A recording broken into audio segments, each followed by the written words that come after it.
Students देखो, मुंशी प्रेमचंद, ये आप लोगों को उस दिन मैंने करवाया था। इसका राइटर नेम और कोल का पास, इसके अल्फाज मायने। ठीक है, आज हम लोग कोल का पास जो आप लोग का चैप्टर है, हम इसके जो है सबक कहानी का जो खुलासा है वो आज हम कंप्लीट करेंगे। आप लोगों ने इसे अच्छे से लर्न करना है, इसे अच्छे से याद करना है ज़ुबानी। ठीक है, अगर आप लोग अपनी नोटबुक्स पे लिखना चाहते हो तो लिख भी लेना, अदरवाइज़ मेरी तरफ से यही आप लोगों ने इसे अच्छे से याद करना है। सो एक बार आप लोगों को मैं पढ़ के बता देती हूँ सारा कहानी का जो खुलासा है। आप लोग अच्छे से सुनो। कहानी का खुलासा है, मुग़ल बादशाह अकबर ने हिंदुस्तान का बहुत सा इलाका फ़तह कर लिया था। एक इलाका राजपूताना, इस पर इसका कब्ज़ा ना हो सका था। इसने राजपूताना पर फौजकशी की। राजपूत बहुत बहादुरी से लड़े मगर कामयाब ना हो सके। इनका सरदार राणा प्रताप सिंह अपने बाल बच्चों के साथ किसी जंगल में जा चुका।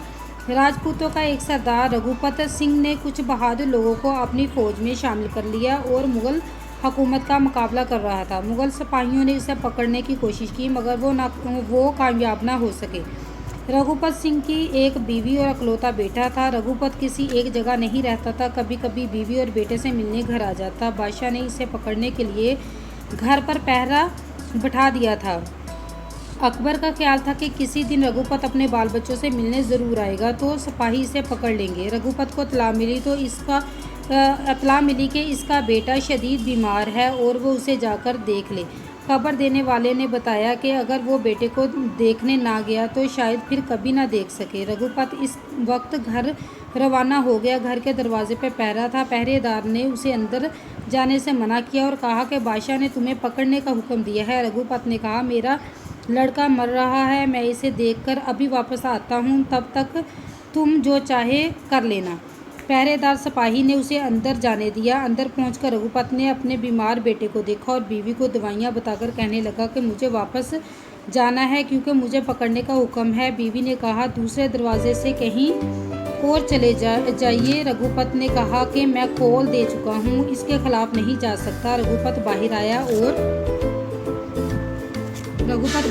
और सिपाही से कहा, इसे पकड़ ले। सिपाही ने कहा कि मेरा जी नहीं चाहता कि मैं तुम्हें पकड़ूं, तुम भाग जाओ। रघुपत ने कहा कि तुमने इस वक्त मेरी मदद की है, तुम पर बुरा वक्त आएगा तो मैं तुम्हारी मदद करूंगा। और वो चला गया। कुछ देर बाद एक मुगल अफसर कुछ सिपाहियों के साथ आया और पहरादार से रघुपत के बारे में दरियाफ्त किया। पहरादार ने सूरत हाल से आगाह किया। अफसर ने पहरादार को गिरफ्तार कर लिया। इसी वक्त रघुपत वहां आ गया और अफसर से कहा, तुम मुझे गिरफ्तार कर लो। अफसर ने दोनों को गिरफ्तार कर लिया और अगले दिन एक मैदान में कत्ल करने के इरादे से लेकर पहुंचा। वहां पहुंचकर जलाद को हुक्म दिया कि दोनों की गर्दनें उड़ा दो। जलाद ने तलवार उठाई थी कि इसी वक्त अकबर दूसरे अफसरों के साथ वहां पहुंचा। इन दोनों के मुतालिक दरियाफ्त किया।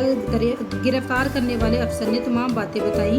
अकबर ने पहरेदार को माफ़ कर दिया और कहा कि हर भले आदमी का दिल दूसरे का दुख देखकर पिघल जाता है। मुझे ऐसे ही सिपाही चाहिए जो अपने बादशाह से ज़्यादा खुदा से डरता है।